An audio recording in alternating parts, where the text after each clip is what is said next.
নমস্কার, শেয়ারবাজ থেকে আমি শাশ্বত মিত্র। আমার এডুকেশনাল চ্যানেলে আপনাদের সবাইকে স্বাগত। বহুদিন পর একটা দারুণ সপ্তাহ গেল। মানে কি বলবো, 669টা একসময় মনে হচ্ছিল যে একটা বিশাল বড় পাহাড় আর কি, এখানে পেরোনোই খুব মুশকিল। কিন্তু মার্কেট যখন চলে সব কিছুই লিলিপুট হয়ে যায় আর কি। দেখুন 3 দিনে যেখান থেকে চললো 25,200 থেকে 25,715 বন্ধ। ভাবতে পারছেন, প্রায় 500 পয়েন্টের র্যালি ইন দিস উইক। খুব ভালো চলেছে মার্কেট। আশা করা যায় যে সব কিছু ঠিকই আছে। সবচেয়ে বড় কথা কি, এফআইআই গতকাল যেটা দেখবেন, যারা আমার টেলিগ্রাম চ্যানেলের সঙ্গে যুক্ত আছেন, যেটা আমি আপনাদের সবাইকে বলি, আপনারা আমার টেলিগ্রাম চ্যানেলের সঙ্গে যুক্ত হন। আমার টেলিগ্রাম চ্যানেলের লিঙ্ক প্রথম কমেন্টে দেয়া থাকবে এবং এটা কমপ্লিটলি ফ্রি, কোথাও কোনো পয়সা লাগে না। এবং কেউ যদি কখনও যদি দেখেন টেলিগ্রামে কেউ আমার নাম করে পয়সা চাইছে, জানবেন ওটা ফ্রড। আমার যা চ্যানেল আছে সব ফ্রি। তো যাই হোক, টেলিগ্রামে কালকেই লিখেছিলাম যে এফআইআই শর্ট কভারিং আরম্ভ করেছে এবং সকালবেলা যখন ডাটা এলো তাই দেখা গেল যে আগের দিন 7% ছিল এফআইআই লং পজিশান, সেটা 14%-এ চলে এসছে। মানে এফআইআই অনেকটা শর্ট কভার করেছে। এখনও কেনা আরম্ভ করেনি, কিন্তু শর্ট কভার করেছে। ক্যাশ মার্কেটে কিনেছে, ইন্ডেক্সটা বেশি কিনেছে এবং স্টক ফিউচারেও অল্প বাই করেছে। যেটা মজার সেটা হলো, হয়তো এতটা বাড়তো না যদি না এফআইআই কিনছে। সাধারণত আমরা কি দেখেছি, যে যখনই এফআইআই বেচেছে সেগুলোকে মোটামুটি ডিআইআই কিনে নিয়েছে। ডিআইআই পুরো বিক্রিটাকে শাক করেছে। কিন্তু এই মুহূর্তে এফআইআই তো কিনছে, সঙ্গে সঙ্গে ডিআইআই কিনছে, এবং ডিআইআই কম কিনছে নয়, ডিআইআইও 4,000, 5,000, 3,000 কোটি টাকা এরকম কিনছে। ফলে দুটো বাই একটা সাবস্টেন্সিয়াল ফিগার আসছে। অবশ্য ওদের কাছেও দেখুন 29,000, 30,000 কোটি টাকার ওপর এসআইপি পার মান্থ, সেই টাকাটা তো মার্কেটে লাগাতে হবে, তো ওদেরকেও কিনতে হচ্ছে। ফলে এই যে দুটো পাওয়ার, এই দুটো পাওয়ারে নিফটিকে এতটা জোরদার দিতে পেরেছে। যদিও এখন আপনি নিফটি দেখে ব্রডার মার্কেট যে খুব ভালো সেটা বলা যাবে না। ব্রডার মার্কেট কিন্তু এখনও পজিটিভ হয়নি, হয়তো হবে, কারণ ফার্স্ট রানটা আগে করে নেয় হচ্ছে লার্জ ক্যাপ রান করার পর যখন দাঁড়ায় একটা জায়গায় কনসলিডেট করে, তখন mid cap, small cap, broader market run হয়। তো ব্রডার মার্কেটের রান এখনও শুরু হয়নি, আশা করা যায় এর মধ্যে ব্রডার মার্কেটের রান হবে। যেটা বলছিলাম যে ডিআইআইও টানা 4,000, 5,000 কোটি টাকা করে কিনে গেছে। এই সময় সাধারণত ডিআইআই কেনাটা কমিয়ে দেয়, সেটাও কমায়নি। এবং অদ্ভুত ব্যাপার, প্রায় 37 দিন টানা বাই করছি ডিআইএস দিন। আজকেও আশা করি বাইয়ের ফিগার আসবে, আজকে এলে 38 দিন টানা বাই হবে। এর আগে মনে হয় একবার 45 দিন টানা বাই করেছিল ডিআইআর, এটা টানা 45 দিন। ওই 21শে এপ্রিলের পর থেকে, যেটা 21,742 থেকে আমরা যেটা 25,669 অবধি গেলাম না ফার্স্ট লেগটায়, ওই লেগটার সময়। তো এটা আবার বাই আসছে। যদিও কালকে আমেরিকার মার্কেট দেখেছেন পড়াটা বড় কথা না, এত বেড়েছে, 200-300 পয়েন্ট পড়েছে, কিন্তু যে কারণে সামান্য হলেও পড়লো কারণটা ভালো না। কারণটা হচ্ছে, বলছে আবার আমেরিকার রিজিওনাল ব্যাংকের স্বাস্থ্য নাকি খারাপ, মানে আবার কিছু ব্যাংক উঠে ফুটে যেতে পারে, ব্যাংকের স্বাস্থ্য ভালো নয়। বলছে ওখানে যে লোন দিয়েছে সেই লোন কতটা ফেরত পাবে ব্যাংকগুলো বুঝতে পারছে না, এরকম কিছু খবর এসছে, যার ফলে ব্যাংক লিড করেছে কালকে আমেরিকার পড়াটা। তো এই কারণটা ভালো না। মার্কেটের একটা অদ্ভুত ব্যাপার আছে, কি জানেন তো, মার্কেট আপনাকে অনেক সময় ছোটোখাটো অনেক কিছু জাস্ট সামান্য কিছু একটা সূত্র দিয়ে ছেড়ে দেয়, সেটা অ্যাকচুয়ালি কবে হবে সেটা কিন্তু অনেক সময়ের পরে ঘটনা ঘটে। আমি অনেক দিন মার্কেটে এসেছি বলে আপনাদের হঠাৎই মনে পড়লো, এর সঙ্গে কোনো ভাববেন না যে এটা কোনো লিঙ্ক আপ, কিন্তু মার্কেট একটা ভাবনার জায়গা। আমরা অনেকেই, যেরকম ধরুন আপনি যখন মিউচুয়াল ফান্ড কিনতে যান, আপনি কি করেন, আপনি আগের পারফরমেন্স দেখেন। একটা কথা মনে রাখবেন, আগের performance doesn't guarantee next performance. যে আপনি কেনার পরও সেই পারফরমেন্স হবে সেটা গ্যারেন্টি নয়।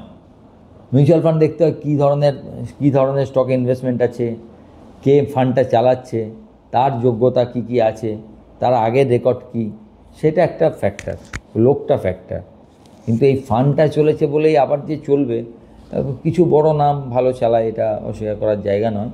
তবুও আপনাকে মেনলি দেখতে হয় মিউচুয়াল ফান্ডটা যে স্টক যা ওর কাছে আছে, যেটা ভাবছে, সেই ভাবনাটার সঙ্গে আপনার ভাবনার মিল আছে কিনা, সেটা হলে ঠিক আছে। মানে সব কিছুই এখানে চলে তো একটা অনেক হিসেবের ওপর। যেরকম আপনাদের এইটা বলবার কারণটা হচ্ছে এই যে মার্কেট বাড়ছে, মার্কেট বাড়ার কারণটা কি? আপনার হঠাৎ মার্কেট বাড়ছে কেন? আচ্ছা, হঠাৎ আমাদের মার্কেট এত পড়েছিল কেন? এই প্রশ্নটা আসবে না? পড়েছিল, আপনি বারবার বলছিলাম GST collection, GST rate slash হয়েছে, আপনার ইনকাম ট্যাক্সের rate slash, income tax slab বেড়েছে, সব তো ভালো, ইকোনমির এভরিথিং ভালো, ইনফ্লেশন একদম নগণ্য, এই সব সময় মার্কেট বাড়বে না কেন? এটা প্রশ্ন আসছে। কেন বাড়ছিল না?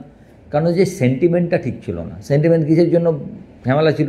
একটা হচ্ছে আমাদের ট্রেড ডিলটা আটকে আছে, সেকেন্ড হচ্ছে সেকেন্ড কোয়ার্টার রেজাল্টগুলো কেমন আসবে। হ্যাঁ, আমেরিকা এরকমভাবে বাড়ছে, আমেরিকাটা তো একটা এআই বাবেল ক্রিয়েট হচ্ছে। অবশ্য অনেকে বলবেন যে এআই বাবেল ক্রিয়েটটা খারাপ নয় যতক্ষণ না এটা বাস্ট করছে। হ্যাঁ, রাইট। এখন বাবেল কবে বাস্ট করবে ইউ ডোন্ট নো। কে কবে একটা সামান্য পিন ফোটাবে সেটা না আপনি জানেন না আমি জানি, but it will bust one day. কিন্তু যখন বাস্ট হবে তখন কী হবে সেটা পরের কথা। যেরকম আপনাদের বলি, যারা আমার মতো অনেক দিন ধরে মার্কেটে আছেন, যারা 2008-এর পড়ে যাওয়াটা দেখেছেন, সাবপ্রাইম ক্র্যাশটা যারা দেখেছেন, তাদের মনে থাকবে সাবপ্রাইম যে কিছু খারাপ কিছু হতে পারে, লেমন ব্রাদার্স যে উঠে যেতে পারে, সেই খবরটা এসেছিল কিন্তু জুলাই মাসে, জুলাই বা আগস্ট মাসে 2007-এ। তখন আমাদের নিফটি 4400, তখন থেকে একদিন মার্কেট একটু পড়লো, তারপর আবার আমেরিকাও বাড়লো, আমাদের নিফটিও বাড়লো, আমরা সব ভুলে গেলাম।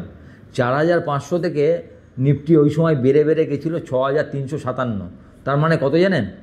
প্রায় 40%। হ্যাঁ, ওই খবর আসার পর 40% 4 মাসে বেড়েছে, August, September, October, November, December. তারপরে যখন পড়লো 6357 থেকে 2200। তো মার্কেট যেরকম বাবেল ক্রিয়েট করে, বাবেল বাস্টের সময় কিন্তু একদম নির্দয় হয়ে যায় মার্কেট, তখন কিন্তু কোনো রকম দয়ামায়া দেখানোর জায়গা থাকে না। সুতরাং আপনাকে আপনার দিকটা দেখতে হবে। মার্কেটের আপনি যদি মনে করেন যে মার্কেট ঠিক আছে, আমাদের মার্কেট, আমি মনে করি আমাদের মার্কেটে ভ্যালুয়েশন একটু এক্সপেন্সিভ হলেও সামান্য অন্য মার্কেটের তুলনা, অন্য যদি আপনি ছোট মার্কেটগুলো দেখেন, মানে ব্রাজিল ট্রাজিল, তার তুলনায় আমাদের মার্কেটের ভ্যালুয়েশন এক্সপেন্সিভ। এটা যদি আমি বলি না, ব্রাজিল, চায়না, হ্যাঁ, এদের তুলনায় আমাদের মার্কেটের ভ্যালুয়েশন যথেষ্ট এক্সপেন্সিভ, এটাকে অস্বীকার করার জায়গা নেই। আবার একই জিনিস যদি আপনি অন্য মার্কেটের ভ্যালুয়েশনের সঙ্গে তুলনা করেন, নট মানে ইন্ডিভিজুয়াল স্টক হিসাবে নয়, টোটাল মার্কেট হিসাবে, তো দেখবেন আমাদের মার্কেট অনেক সস্তা। যেমন আমেরিকান মার্কেট প্রায় মানে তাদের জিডিপি হচ্ছে 25 ট্রিলিয়ন, মার্কেটের ভ্যালুয়েশন 65 ট্রিলিয়ন, প্রায় 3 টাইমস, না 68 ট্রিলিয়ন, এরকম কিছু একটা হবে, 3 টাইমসে চলছে। সেইখানে আমাদের মার্কেটের সেই অনুসারে মার্কেটের ভ্যালুয়েশন খুব বেশি নয়। তাহলে হঠাৎ বাড়লো কেন? এই যে মুহূর্তে সেকেন্ড কোয়ার্টার রেজাল্ট আসা শুরু হলো, মার্কেট দেখলো সেকেন্ড কোয়ার্টার রেজাল্টে প্রথম দিকে যত বড় বড় রেজাল্ট এসছে একটাও ডিসঅ্যাপয়েন্ট করেনি। আপনি দেখুন টিসিএস, ইনফোসিস, যেগুলো নিয়ে খুব ভয় ছিল মানুষের, তারা তো ডিসঅ্যাপয়েন্ট করলো না। উল্টো দিকে এলটিআইএম গতকালের রেজাল্ট অসাধারণ রেজাল্ট, যতগুলো রেজাল্ট দেখলাম খুব ভালো রেজাল্ট। অ্যাক্সিস ব্যাঙ্ক, কী সব রেজাল্ট! আপনি যে কোনো পিএসইউ ব্যাংকের রেজাল্টগুলো দেখুন, কালকে আপনি ইন্ডিয়ান ব্যাংকের রেজাল্ট দেখুন, ছোটো ব্যাংক, অল্প ব্যাংক, সবাই ভালো রেজাল্ট করছে। তো এইটা মার্কেটকে একটা স্বস্তি দিয়েছে যে না, সেকেন্ড কোয়ার্টার লেভেলে আছে, হঠাৎ করে সেকেন্ড কোয়ার্টার খুব খারাপ হবে না, এবং সেইটা মার্কেটকে একটা ওপরে উঠবার জায়গা দিয়েছে। প্লাস হচ্ছে কদিন ধরে আমেরিকান মার্কেট, আমাদের তো মার্কেট চলেনি, সেই জায়গাগুলো একটা জায়গা তৈরি হয়েছে। এখন ভয়টা কোথায়? ভয়টা হচ্ছে অ্যাকচুয়ালি তো আপনি এটা ব্রেকআউট, তো ব্রেকআউটের ভয় বলে কিছু হয় না। ব্রেকআউট ট্রেড করার একটাই উপায়, কারণ আপনি তো জানেন না যে 25,715 বন্ধ হয়েছে, কালকে 900 যাবে না আবার 25,500 আসবে। আমি জানি না, আপনি জানেন না, কারণ শনি রোববার অনেক কিছু হতে পারে, অনেক খবর আসতে পারে। একজন ট্রাম্প বাবাজি রয়েছে, সে আবার দুটো খারাপ কথা বলতে পারে, আবার 50% আরও ট্যারিফ লাগিয়ে দিতে পারে, অনেক কিছু হতে পারে, নোবডি নোজ। কিন্তু সুবিধাটা কি? ব্রেকআউট ট্রেড করার একটাই সুবিধা, you have to know your stop losses. আপনার স্টপ লস আপনি কোথায় দেবেন জেনে নিন, ব্যাস আপনি জাস্ট পার করে যান। আজকে হয়তো স্টপ লস হলো 25,300, আমার এখন আপাতত স্টপ লস 25,300। কালকে যদি 25,900-তে বন্ধ হয়, তখন আবার আমরা ভেবে দেখব যে স্টপ লসটাকে একটা ওপরে টানা যায় কিনা। আপনাকে জাস্ট ট্রেল করতে হবে, অন্য কোনো উপায় নেই। কারণ ব্রেকআউটে আপনি কী হিসাবে ছেড়ে দিয়ে যাবেন? আজকে ধরুন লাস্টে আপনার নিফটি নেওয়া ছিল, তা আপনি নিফটি বেচে দিয়ে যাবেন না নিয়ে যাবেন, কি করবেন? আপনার ধরুন সবাই কিনেছেন, 10-20 পয়েন্ট প্রফিট আছে, তো কিসের ডিসিশান? আপনি জানেন না কী হবে। তা একটাই উপায়, যে আপনি যদি আপনার স্টপ লস জানেন যে আমি এইটুকু নিচ্ছি, আমার তো একটা রিস্ক রিওয়ার্ড রেশিও আছে, আমি যদি 700 নিই তখন নিশ্চয়ই আমি ভাবছি কোথাও একটা যাবে, সেই জন্য আমি 700 নিচ্ছি। কারণ 700 যদি আমি নিয়ে 300 স্টপ লস করি, আমার 400 পয়েন্টের স্টপ লস, তো রিস্ক রিওয়ার্ড 1:1 হলেও আমার টার্গেটটা মিনিমাম 26,200 হতে হবে, 100-200 হতে হবে। আর 1:2 হলে তো 26,600 স্টপ লস টার্গেট হতে হবে। তাহলে আপনি যদি নিজে বুঝতে পারেন যে আপনি কী ভাবনার জন্য কেন নিচ্ছেন, এইটা আপনার কাছে ক্লিয়ার হওয়া দরকার। কী ভেবে নিচ্ছেন? লাখের জোরে তো নিশ্চয়ই নিচ্ছেন না, কিছু একটা ভাবছেন যে আমি এই অবধি যেতে পারে মার্কেট, আমি এই অবধি দেখবো, এটা আমার স্টপ লস হবে। এই জায়গাটা খালি ক্লিয়ার রেখে আপনাকে ট্রেড করতে হবে। সবচেয়ে বড় আরেকটা সুবিধা এখন আছে এফএমসিজি, দেখবেন গত 2 দিন ধরে চলছে। আমি অনেক দিন ধরে আইটিসি আর এশিয়ান পেন্টস আমার বলতে পারেন বারবার বলেছি, লোকে বিরক্তও হয়েছে, কারণ আইটিসি 400 থেকে 405, 405 থেকে আবার 397, আবার 400, আবার 406 এই করে। আশা করা যায় এইবার অন্তত আইটিসি একটু চলবে। লেটস হোপ যে এফএমসিজি যেখান থেকে চলেছে এখান থেকে অ্যাটলিস্ট আইটিসি 425, 440 অবধি যাওয়া উচিত। ফার্স্ট টার্গেট এখান থেকে 425, 440, এখানেও আপনার স্টপ লসটা জেনে নেওয়ার দরকার। এই অবস্থায় 412-13 টাকা অবস্থায় যদি আইটিসি কোনো কারণে 405 টাকার নিচে বন্ধ করে, তো আর আইটিসি এই সৌদাটা চলে না। কারণ আমি এখানে আমার ফার্স্ট টার্গেট 12 টাকা, সেকেন্ড টার্গেট 38 টাকা, তো 12 টাকার এগেন্সটে 7 টাকা, মানে 1:2 প্রায় 2 ওই অবধি স্টপ লস ঠিক আছে। এরমভাবে আপনাকে ভাবতে হবে। এটার উদাহরণ দিলাম এই কারণে যে এফএমসিজি চলছে বলে। কালকেও দেখবেন সবগুলো ইন্ডেক্সই পজিটিভে বন্ধ হয়েছিল, একমাত্র পিএসইউ ব্যাঙ্কিং ইন্ডেক্স মনে হয় নেগেটিভে বন্ধ হয়েছিল। আজকেও আমি দেখিনি সবগুলো, তো most of them maybe in positive.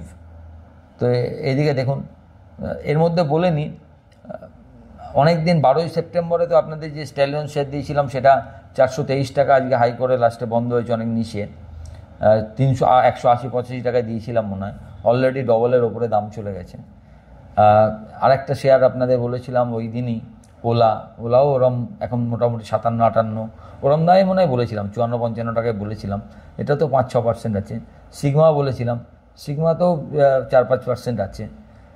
Jio finance একই দামে আছে, আমি একটু হয়তো নিচে এদিক ওদিক বলেছিলাম, মনে নেই ঠিক দামটা।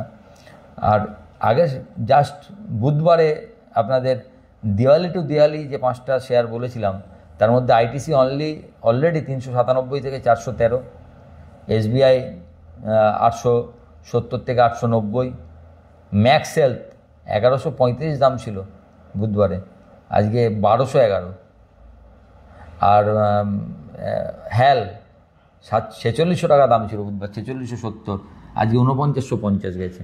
মানে প্রতিটা শেয়ারই করে 5 থেকে 7% রিটার্ন দিয়ে দিয়েছে। আমি অলওয়েজ বলি যে আমি অ্যাকাউন্টেবল থাকতে চাই, আমি যে শেয়ার দিই সেটা কি হলো, ভালো হলো খারাপ হলো আপনাদের কাছে জানিয়ে দিই।